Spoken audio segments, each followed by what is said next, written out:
I think people need to understand that the word celebration is not in terms of the conventional way you celebrate when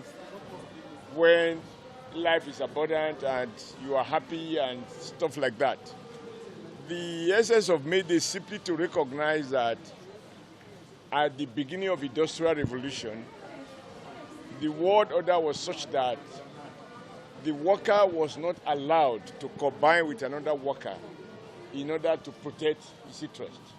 And you cannot compare the power of an individual with the power of an employer or the power of a government.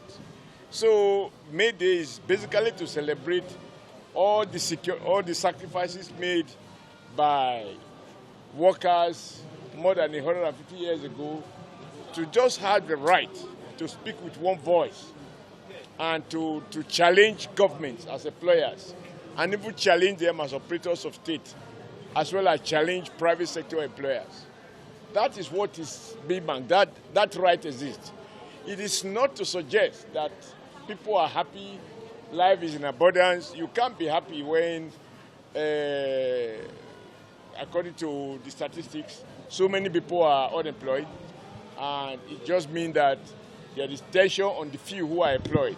In the absence of unemployment benefit, every day that somebody lost his job, it means another worker has to take up that burden. And I also believe that we cannot continue to lament the crisis that we face. They can be fixed, and they have to be fixed. I cannot accept, for example, that we continue to rely on imported textile fabric.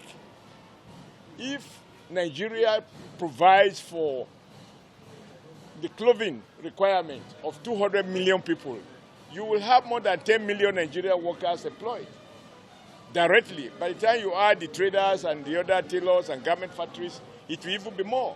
I do not accept that all the vehicles here and all the vehicles on the road in Nigeria that we have come to accept that Macheli can relocate from Nigeria to another place and sell Macheli filling tires for us to put in our vehicles.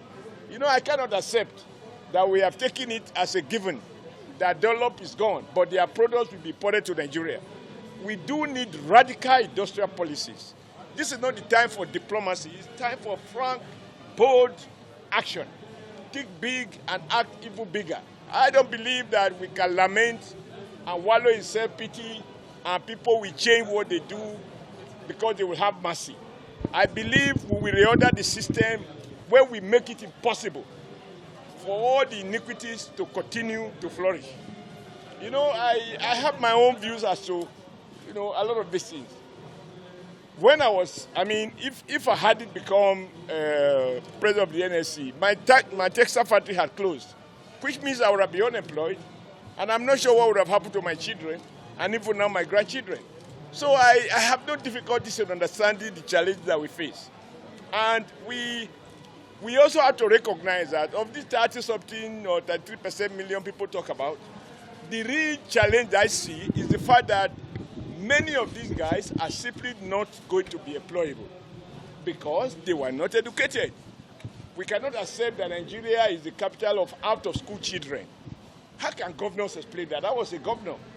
I ensure that every subsidy that the federal government provides for universal basic education, that Edo State government under my watch paid the corresponding match grant to ensure that not only do we have good schools, that children have accessible to go to school. We even provided free transportation.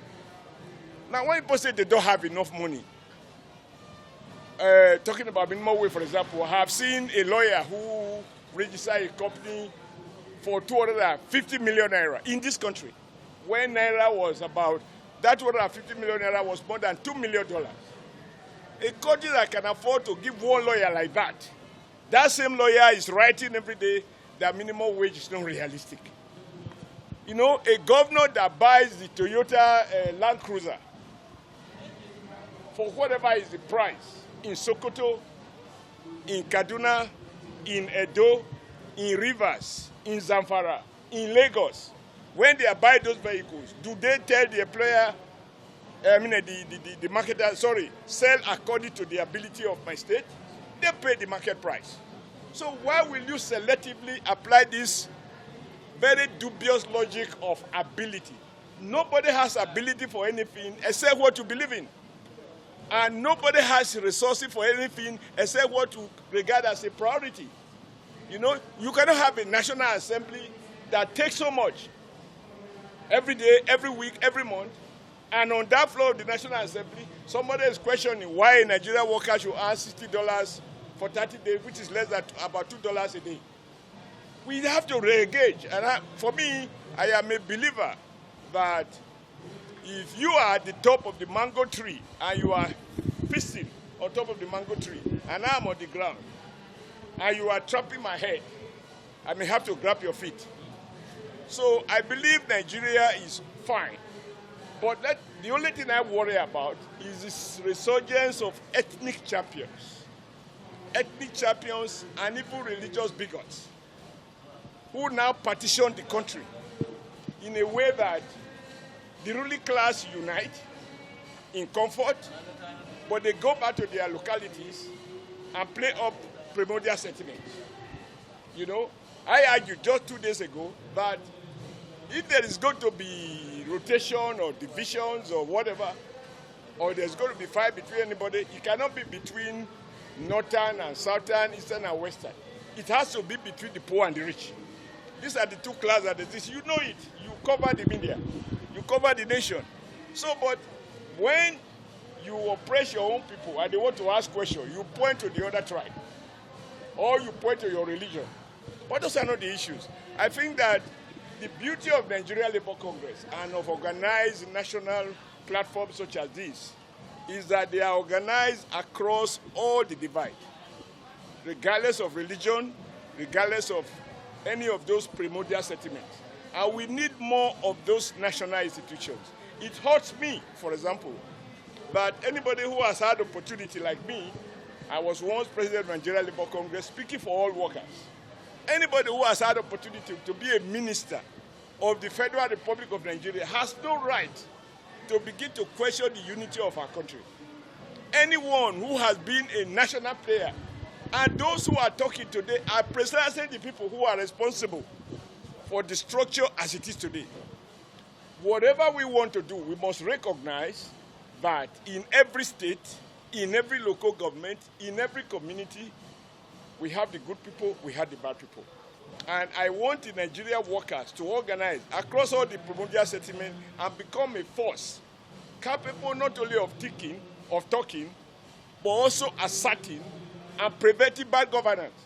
We can't accept any Nigerian governor today refusing to implement the minimum wage. He should not go to bed. President Buhari said, and I don't think you could have a more support than that, to governors. How do you sleep, Mr. Governors, when you have not paid your worker salary for 1 month, 2 months, 3 months, 6 months?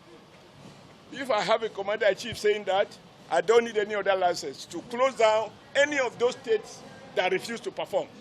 If your state is not capable and competent to meet the most basic social protection, then why should you exist? Meanwhile, we can see the governor with all the social protection, with all the luxuries. How come the worker cannot have it? I was a governor, so I am not talking out of envy. When I was governor, I increased the minimum wage to 25,000 when some governors say 18,000 was not possible. So I know from my own experience, every country created by God has enough to meet the basic need of everyone. But no country on earth has enough to meet the greed of a few. And it must be clear to NLC that sermon will not change it. We have to organize. We will not agonize. We have to fight. We will not wallow in self-pity. We have to target and close down on them. How can anybody be, even the time we spent rationalizing minimum wage, if a right-wing MPN government could create minimum wage and military dictators implement it, how can APC government, dominated National Assembly, even tolerate that motion? That for me was an insult and very embarrassing. That an APC an APC dominated House of Representatives, presided over by APC progressive speaker. Do we know the meaning of progressive? When Shagari introduced the minimum wage,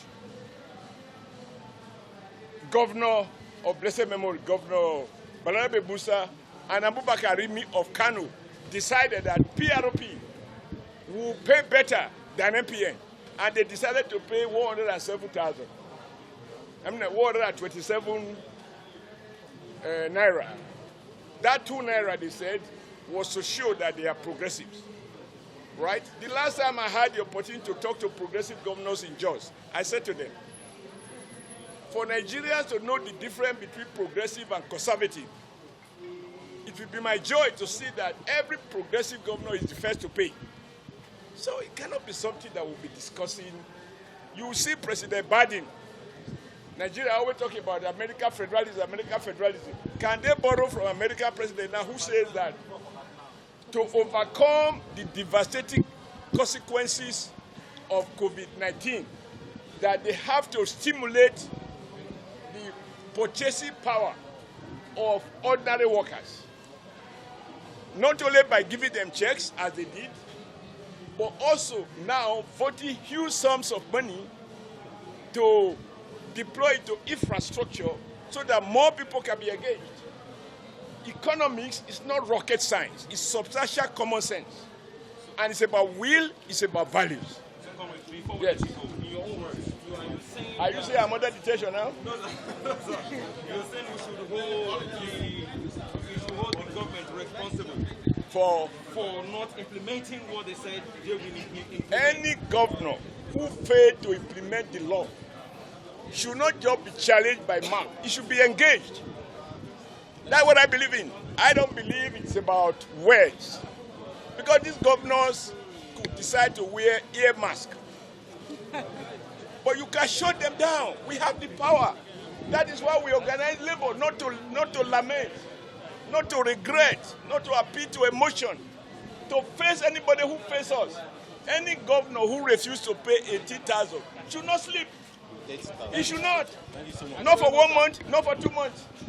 Yeah, and any employer in the private sector too. Thank you, sir. Thank you, sir. Thank you very much.